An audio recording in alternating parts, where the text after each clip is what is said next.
कवी प्रवेश यूट्यूब चॅनलवर मनपूर्वक स्वागत. मित्रांनो, स्वातंत्र्यानंतरच्या 77 वर्षांनी सुद्धा एका तरुणीला अंधश्रद्धेच्या विळख्यामुळं 7-7.5 वर्ष डोक्यावरती जटा घेऊन जगावं लागलं आणि नुकत्याच त्या जटा कापल्या गेल्या. अंधश्रद्धा निर्मूलन समितीने तिला मोकळं केलं. मोकळे श्वास घेण्याचे तिला अभय दिलं आणि एक तरुणी पुन्हा एकदा आपापली स्वप्न रंगवण्यासाठी, अर्थात एक चांगलं मानवी जीवन जगण्यासाठी सज्ज झालेली.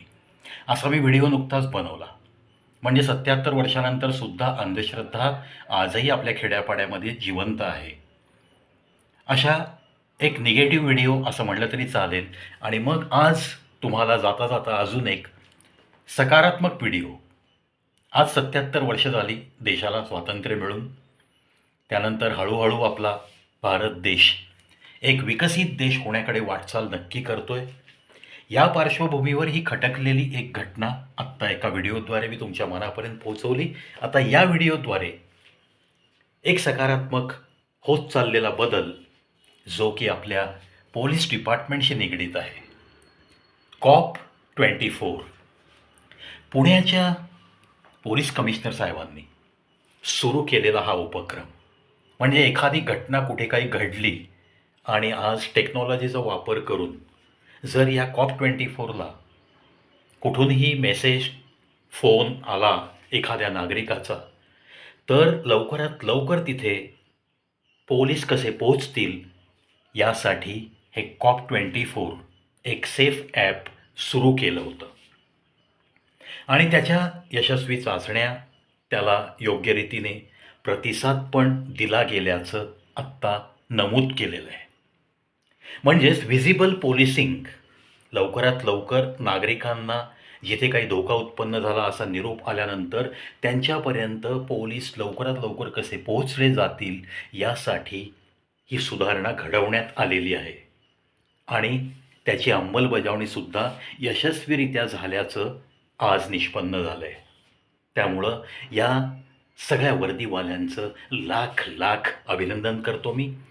मॉडर्न टेक्नॉलॉजीचा योग्य तो वापर करत आपण नागरिकांना कशा पद्धतीने जलद सुरक्षा पुरवू शकतो, जलद गतीने आपण एखाद्या घटनेच्या ठिकाणी कसे पोहोचू शकतो, यामध्ये आपल्याला आलेल्या कॉलनंतर जो काही प्रतिसादाला लागणारा अवधी आहे तो दिवसेंदिवस आपण कसा कमी करत जाऊ शकतो याकडे लक्ष देत आपलं प्रशासन नक्की काम करतं आहे. अर्थातच प्रशासनाने जवळपास 40-45 चारचाकी वाहनं आणि शेकडो अद्ययावत अशा 2 व्हीलर्स या पोलिसिंगसाठी पुरवण्यात आलेल्या आहेत. त्यामुळं या शासनाचं, महाराष्ट्र सरकारचं सुद्धा लाख लाख मी अभिनंदन करतो माझ्या चॅनलतर्फे. आणि अर्थातच हा जो काही आमूलाग्र बदल आपल्या भारत देशात दिसतोय, मोठमोठ्या शहरांमधून आपल्याला या घटना चांगल्या घडताना दिसत आहेत, त्याचं कौतुकसुद्धा तुम्हा आम्हाला मोठ्या मनाने करता आलंच पाहिजे. हा रिस्पॉन्स टाईम आता 7 मिनटं होता. 7 ते 8 मिनटात तुम्हाला मेसेज जिथून येतो त्या ठिकाणी पोलीस आलेले दिसत आहेत. म्हणजे इतक्या कमी अवधीत तुमच्यापर्यंत हे व्हिजिबल पोलिसिंग कार्य करताना तुम्हाला दिसतंय, तर मग ते कौतुकास्पद नाही आहे का हो? म्हणजे वो ज़माना कब का अब जा चुका है कि जब बार बार टेलीफोन करने के बाद भी कुछ भी रिस्पॉन्स नहीं मिलता था. ऐसी तो बात आजकल नहीं होती है. अर्थात सन्माननीय आर आबा पाटील हे उपमुख्यमंत्री असतानापासून या सुधारणांची मला असं वाटतं की सुरुवात झाली, एक पाया रचला गेला. त्यावेळेस 100 या नंबरवर कॉल केल्यानंतर किती मिनिटात रिस्पॉन्स मिळतो हे जेव्हा चेक केलं गेलं तेव्हा तो अवधी फक्त 5 मिनिटाचा निघाला. म्हणजे 5 मिनिटात आपले हे पोलीस दल तुमच्यापर्यंत पोहोचू शकत होतं, असा खुद्द त्यावेळेचे सन्माननीय उपमुख्यमंत्री, गृहमंत्री आर पाटील साहेब यांनी जेव्हा हे सगळं पडताळून पाहिलं तेव्हा त्यांना असं निदर्शनास आलं होतं. त्याच धर्तीवर आता हा कॉप 24 याची अंमलबजावणी सुरू आहे. आणि पुणे शहरात या बाबतीतलं सगळं चेकिंग झालेलं आहे. आत्ता नुकतेच आपल्याकडे एक मोठी परिषद पण झाली पुण्यामध्ये. त्यामुळं या गोष्टी आत्ता वृत्तपत्रांमधून बाहेर आलेल्या आहेत.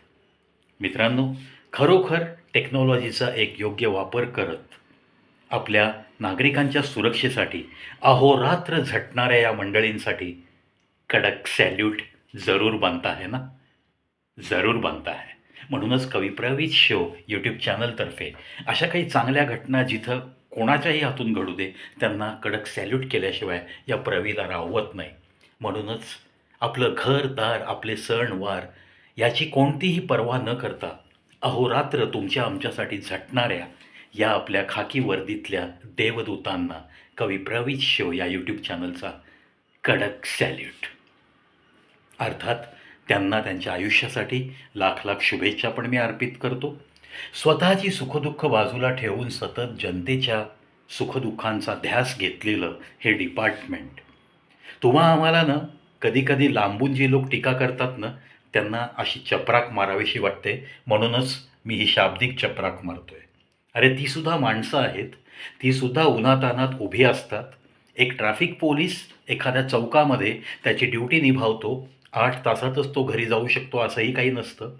आज ही COP24 खाली जे काही वावरत आहेत लोक, ज्यांना या जबाबदाऱ्या दिल्यात, शेकडो पोलिसांवर ही जबाबदारी टाकली आहे, ती लोक 11 ते 12 तासाच्या शिफ्टमध्ये काम करत आहेत. नाईट शिफ्ट तुम्ही आरामात AC लावून उन्हाच्या दिवसात आपापल्या बेडरूममध्ये मस्त झोपलेला असता, पण तेव्हा ही मंडळी कार्यरत असतात. आज 180 ते 190 कॉल या पुण्यासारख्या शहरामध्ये रात्रीच्या वेळेस आल्यानंतर अगदी अलर्ट असलेले पोलीस 7 ते 8 मिनिटात त्या ठिकाणी पोहोचलेले आहेत. आणि दिवसा शेकडो तक्रारींचा निपटारा याच रायडर लोकांनी केला आहे त्या ठिकाणी पोहोचून. त्यामुळं हे काम शब्दांच्या पलीकडचं काम आहे इतकंच मी सांगतो. कारण ती सुद्धा माणसंच आहेत. त्यांनासुद्धा तुमच्यासारखेच 2 हात, 2 डोळे, 2 पाय, तुमच्यासारखीच व्यक्तिमत्व असलेली ही माणसं फक्त झोकून देऊन काम करतात आणि आपल्या वर्दीचा सन्मान राखत जीवन जगण्याचं ब्रीद घेऊन ते जगत असतात. त्याच्यामुळं या अशा सगळ्या लोकांसाठी, या वर्दीसाठी प्रत्येकाच्या मनामध्ये एक उच्च प्रकारची आस्था नक्कीच असलीच पाहिजे असंही मी ठणकावून सांगतो.